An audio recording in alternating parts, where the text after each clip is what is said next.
Bismillahirrahmanirrahim. Assalamualaikum warahmatullahi wabarakatuh.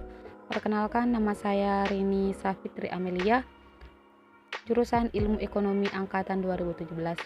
Nah, di sini saya akan membahas teori mengenai ekonomi politik baru. Baik, yang pertama, ekonomi politik baru itu menerapkan metodologi ekonomi ke dalam proses-proses politik.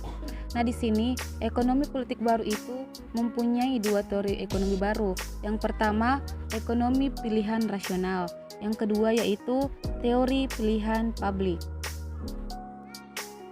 Nah, di sini ilmu ekonomi mikro adalah cabang dari ilmu ekonomi yang mempelajari perilaku konsumen dan perusahaan, penentuan harga-harga pasar, dan kuantitas faktor input barang dan jasa yang diperjualbelikan. Mikroekonomi meneliti bagaimana berbagai keputusan dan perilaku tersebut mempengaruhi penawaran dan permintaan atas barang, yang akan menentukan harga dan barang, bagaimana harga pada gilirannya, dan menentukan penawaran dan permintaan barang dan jasa selanjutnya. Nah, di sini individu yang melakukan kombinasi konsumsi atau produksi secara optimal bersama individu lainnya di pasar akan membentuk suatu keseimbangan dalam skala makroekonomi dengan asumsi bahwa semua hal lain tetap sama. Yang kedua yaitu upaya yang dilakukan oleh pakar ekonomi baru, di mana yang pertama yaitu menggabungkan perangkat ekonomi mikro dengan perilaku individu dalam setting politik telah menciptakan versi baru dalam bidang ekonomi politik, di mana metode yang dipakai adalah metode ekonomi, sedangkan arenanya adalah politik.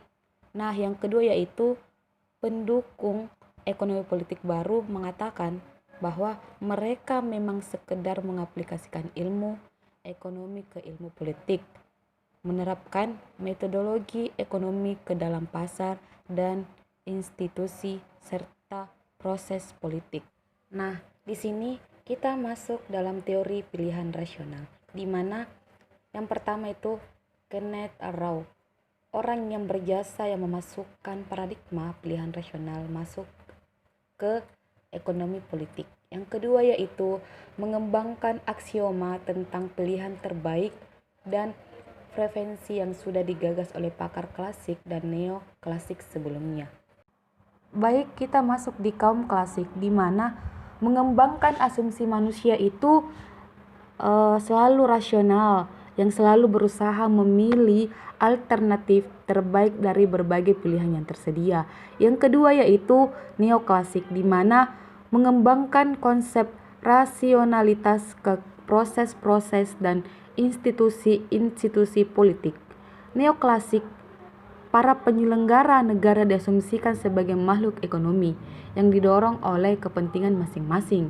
Nah, yang ketiga yaitu ekonomi politik baru, di mana menjembatani ilmu ekonomi yang lebih canggih metodologinya dalam menelaah fenomena-fenomena dan kelembagaan non-pasar di bidang politik, yang dimana dipakar oleh neoklasik dianggap berada di luar domain ekonomi.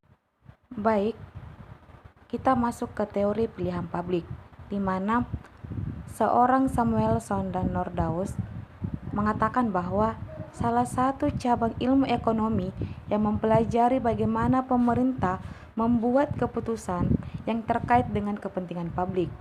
Yang kedua itu Buchanan mengatakan bahwa teori pilihan publik merupakan sebuah perspektif untuk bidang politik yang muncul dari pengembangan dan aplikasi ilmu ekonomi terhadap proses pengambilan keputusan kolektif.